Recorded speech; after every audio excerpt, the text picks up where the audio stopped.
Samantha was 36 when life hit her hardest after 8 long years of marriage and countless failed attempts to have a child.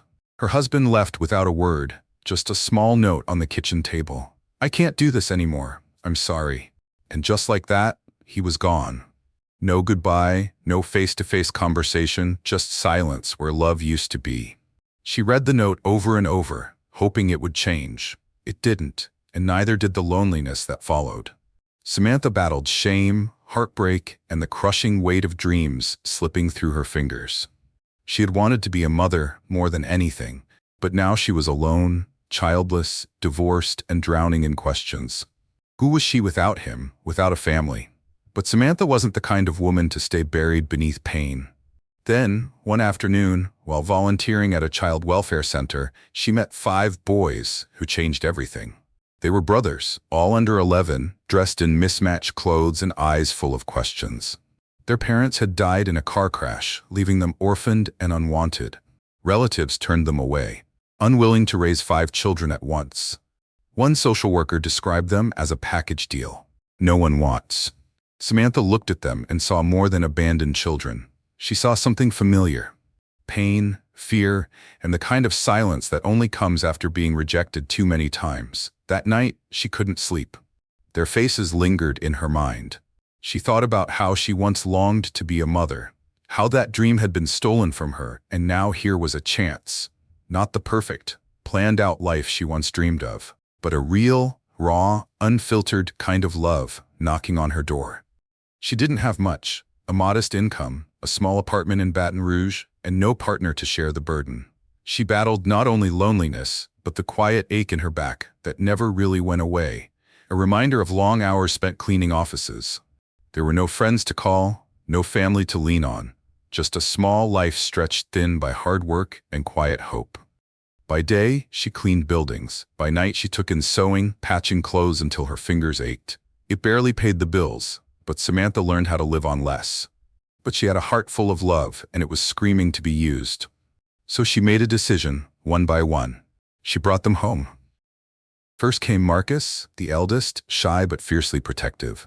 Then David, the quiet thinker with eyes that always seemed to be watching everything.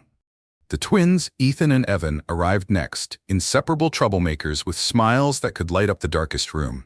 And finally, little Aaron, the youngest, barely 5, with cheeks so soft you couldn't help but pinch them. The early days were chaos. School fees piled high, food was sometimes scarce, and sleepless nights became the norm. There were tantrums, broken furniture, scraped knees, and countless trips to the clinic.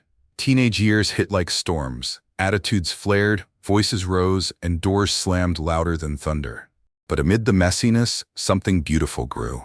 There were moments when they danced in the rain, barefoot and laughing like wild things. They sang together on Sundays, gospel music filling their tiny living room as they ate jambalaya and told stories over steaming plates. Samantha taught them how to tie ties, how to apologize, how to cook, and most importantly, how to love. She wasn't perfect. There were days she cried quietly in the bathroom, overwhelmed and unsure, but she never gave up. Every hug, every scolding, every bedtime story was given with the kind of devotion that only a true mother could offer.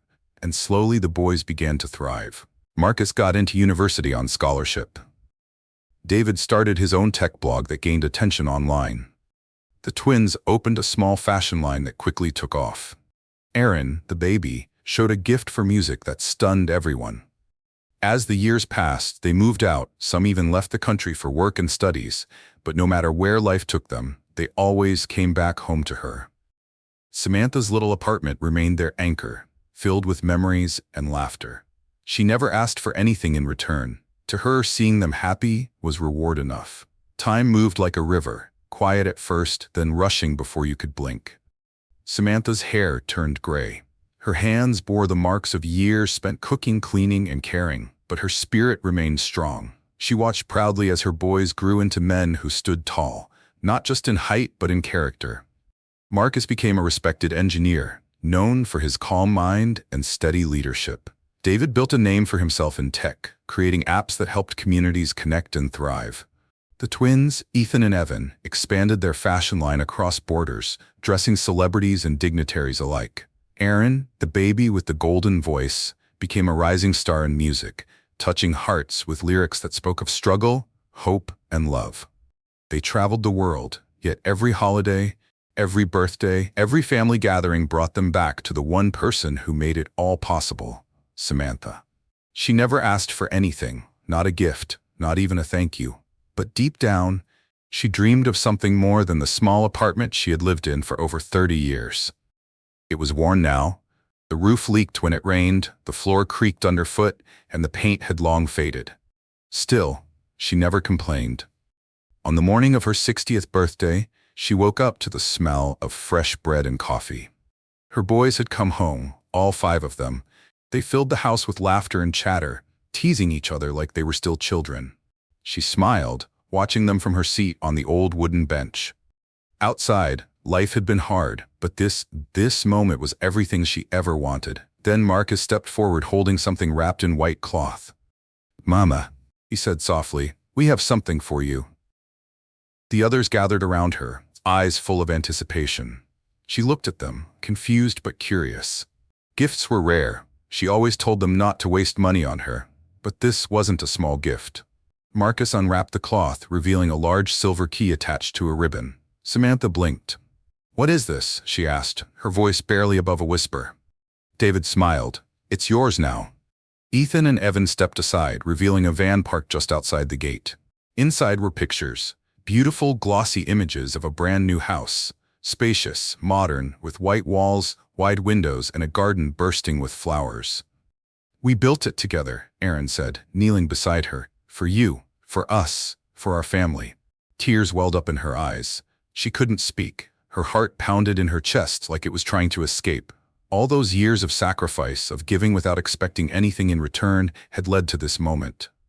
I don't know what to say," she finally managed, her voice trembling. "You don't have to say anything," Marcus said gently. "We just want you to know, we remember everything. Every night you stayed up worrying about school fees. Every time you cooked with whatever was left so we could eat. Every hug, every scolding, every prayer. You gave us everything when no one else would." They helped her stand, guiding her toward the van. As they drove away from the apartment she had called home for so many years, she looked back one last time, not with sadness, but with gratitude. That place held memories, laughter, tears, growth, pain, and love. So much love. The new house was everything Samantha never knew she deserved. Her boys had built the house with more than bricks and wood. They built it with gratitude, memory, and purpose. She moved in slowly, touching the walls like they might vanish beneath her fingers. There was a large kitchen where she could cook for all of them again, a wide living room where they could gather like old times, and a garden filled with roses, her favorite. But the surprises didn't stop there. Weeks after moving in, Marcus sat beside her on the porch one evening as the sky turned orange. "Mama," he began, "we want to do something special." She looked at him, curious. "We want to give you something else, something that belongs to you." David walked out with a thick folder, handing it to her carefully. "What is this?" she asked. "A gift," Evan said. "A promise," Ethan added. Aaron smiled. "From us to you." She opened the folder and froze. Inside were documents, officials signed, sealed, a trust fund set up in her name, funded by all 5 of them, enough to ensure she never had to worry about anything again. Medical care, travel, even a small business if she ever wanted to start one. "You did this for me?" she whispered. They all nodded. "We owe you everything," Marcus said. "You gave us life when we had none. Now it's our turn to make sure you live well." Tears spilled down her cheeks, not tears of sadness or even joy, but of deep, unshakable fulfillment.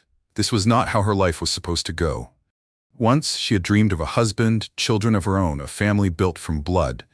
Instead, life had handed her pain, rejection, and silence. But then came 5 little boys who needed her more than anyone ever had, and through them, she found herself.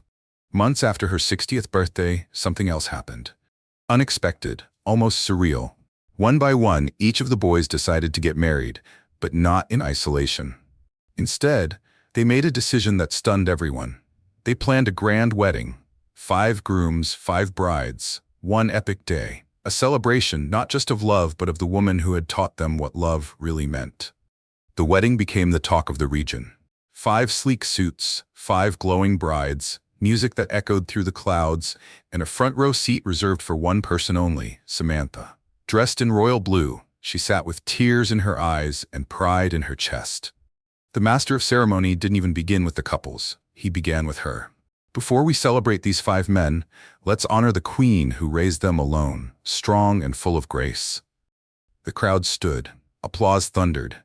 And for the first time, Samantha heard strangers call her a queen. After the wedding, photos of the event spread like wildfire. People wrote articles about her. Organizations reached out. A publisher offered to turn her story into a book. She smiled at all of it, not for fame, but because her quiet sacrifices had finally found a voice. Now, every Sunday she hosts lunch for her sons and their families. The once quiet house is now filled again with children's laughter, spilled juice, and toy cars.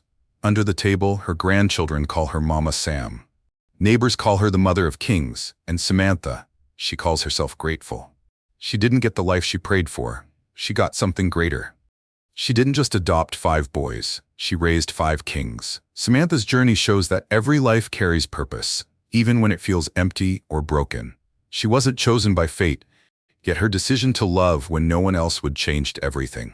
With no husband, no wealth, and no clear path, she stepped into uncertainty with nothing but compassion, and that was enough. Her story reminds us that worth isn't decided by society's labels. Samantha was once seen as childless, unwanted, forgotten. But in the eyes of 5 boys, she became everything: a guide, a protector, a mother. Love doesn't wait for perfect conditions. It thrives in the mess, in the hard days, in the quiet moments of sacrifice. And what we give freely without expectation often returns to us in the most unexpected and beautiful ways. Family, as Samantha proved, isn't about blood. It's about who shows up, who stays, and who gives their heart completely. Her pain did not define her. Her choices did. And in choosing love, she built a legacy far greater than anything she ever imagined. Because sometimes what the world needs most is someone brave enough to care. If this story moved your heart, don't keep it to yourself. Like, comment, share, and subscribe to our YouTube channel for more powerful real-life tales that inspire. Thank you very much for watching.